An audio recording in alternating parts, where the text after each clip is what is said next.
Good morning, yogas and yoginis. Good day. Welcome to Yoga with me.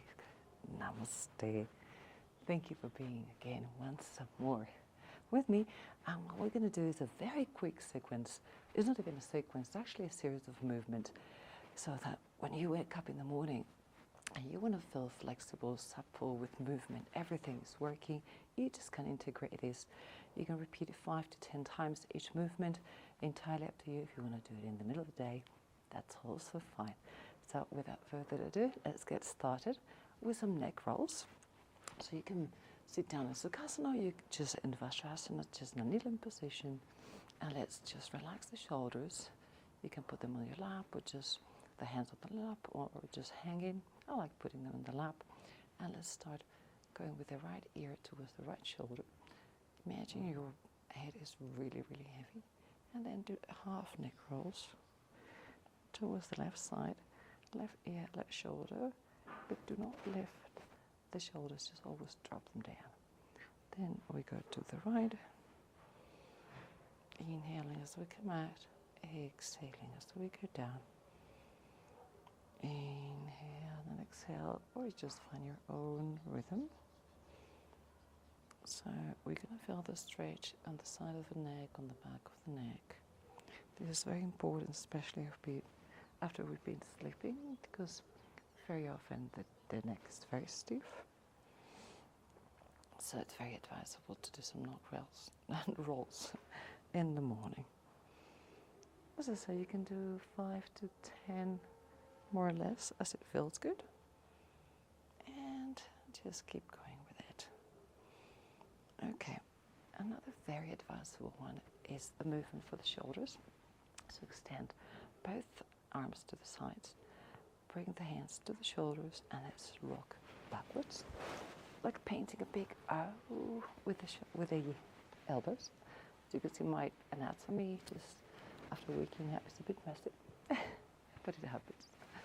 Because I also need to wake up and try to do it as big as possible. This with the elbows again and the shoulders too, because we're doing an external rotation here. And then you can swap and go in a different direction, going forward. Same movement, but towards the front. So we go from external to internal rotation, and then you warm up pretty much everything, 5 to 10 each direction. Let's do a side bend. So the right hand's going to go to the right. Extend as much as you can with the left arm and left hand going very, very far away. So you extend everything on the side of the ribs and the waist. Then you do left. Again, reaching out as much as you can, as far as you reach, and same with the right hand. And then you can take some breaths in each direction, or you can also make a little bit of a dance and go left to right and right to left. However feels good for you. If you just want to stay on one side and breathe and try to open the ribs as much as possible, you can do so. Yeah. Let's do our classic cats and cows.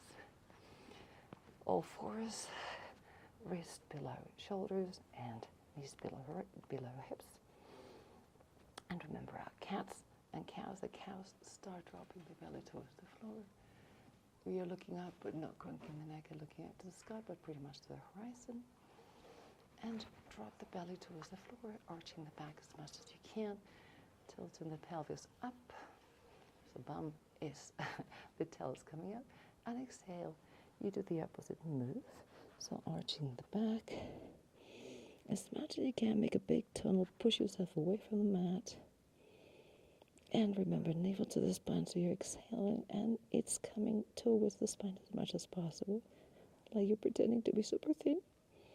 And then keep that movement several times at your own rhythm. If you feel like groovy this morning and you think, I want to do some movement, and go, with no movement and with no order whatsoever, and just do a bit of rolling and circling. That's also fantastic because it means you're also moving the wrists and moving everything. If you want to stick to the cat and cow, cow and cat, and that's absolutely perfect. Okay, another great movement to start also waking up the legs and the hips. It's going to be the lizard pose. So we're going to put, okay, let's part from here, you can see me better. So right leg goes to the front, left is at the back. Now we're going to be going forward. So as you can see, we're stretching a lot the hip flexor on the left. And we can either stay here, you can do a bit of lizard if you want. So both hands on the left hand side and the left part of the right foot to start. Or you can do also a low lunge, staying here. And then you can feel the hip flexor really extending and opening up. And from here, we'll do the move to the half split. So we go backwards, the butt towards the heel, and we straighten the right leg in front of us. And I can feel it in the back of the leg, big time. Hamstrings are stretching. Toes are pointing up to the sky, so we make sure the calf is really opening and the hamstring is really opening. And then we could do this in a very dynamic movement. So we can go forward and then backwards, the stretching, pairing it with the inhale and exhale. Inhale and exhale. Again, 5 to 10 times. Let me show you the other leg. So again, left leg in the front, the right leg is in the back. We can start here. We can go down. If you want to do a bit of lizard, remember you can open the left leg and go down a little bit to start and to warm up. And then we can go to our low lunge. Hopefully you can see me. About 90 degrees, but we don't have to be super exact. And go measuring it. And stretching the right side this time. And from here, we can go to our half split. Straighten the leg, well straighten. Go to the front. Straighten again. Go to the front. And just keep moving. Inhaling and exhaling. Inhale. Exhale. Awesome. Another beautiful pose that actually stimulates everything and engages already the glutes and the back because it's an opening for the back. Is Setu Bandhasana. Also got a longer name, but basically bridge pose. Bring the feet towards the butt, hip width apart more or less. Knees up to the sky.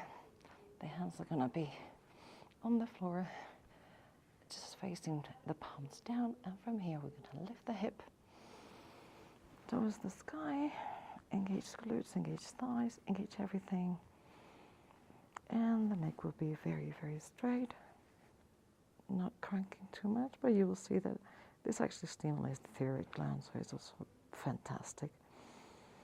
And if you want to do a little bit of a dynamic pose, we can do a bridge pose, which is a floating bridge.